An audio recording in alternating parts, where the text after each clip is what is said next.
warahmatullahi wabarakatuh. Saya Teti Rohaiti, nomor induk mahasiswa 857529891.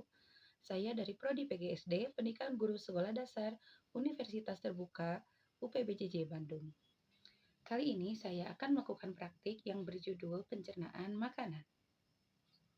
Adapun tujuan dari praktik ini yaitu untuk mengurutkan bagian dari sistem pencernaan. Apa itu pencernaan? Pencernaan merupakan sistem yang mengolah makanan menjadi energi dan nutrisi untuk tubuh. Dalam proses pencernaan melibatkan beberapa organ yang disebut organ pencernaan. Dan proses pencernaan makanan pada manusia dari makanan yang masuk ke mulut, lalu turun ke kerongkongan, dari kerongkongan lalu turun ke lambung, lalu terjadi geras peristaltik dari lambung ke usus halus, dan terjadi penyerapan sari makanan.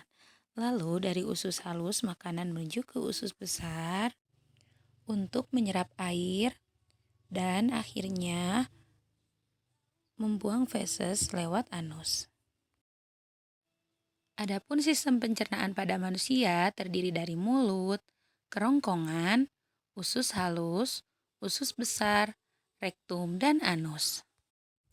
Yang pertama ada mulut. Mulut merupakan organ pencernaan pertama yang terdiri dari gigi yang berfungsi untuk mengunyah makanan menjadi halus. Kemudian lidah yang mengatur letak makanan, menelan dan mengecap rasa, dan air liur yang membantu pencernaan makanan.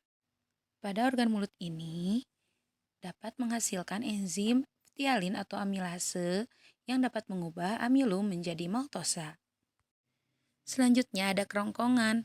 Kerongkongan merupakan saluran pencernaan yang menghubungkan mulut dengan lambung, berfungsi untuk mengalirkan makanan yang telah lumat dari mulut ke lambung melalui gerakan peristaltik berbentuk tabung dengan panjang 20 cm.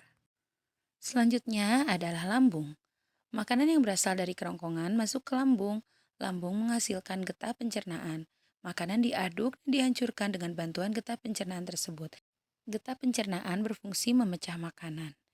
Lambung juga dapat menghasilkan enzim pepsin, renin, dan lipase yang berfungsi untuk mengubah protein menjadi pepton. Selanjutnya, usus halus. Makanan dari lambung diteruskan ke usus halus. Oleh usus halus, makanan dicampur dengan getah pankreas dan getah empedu. Makanan yang telah tercampur diremas-remas oleh otot-otot halus.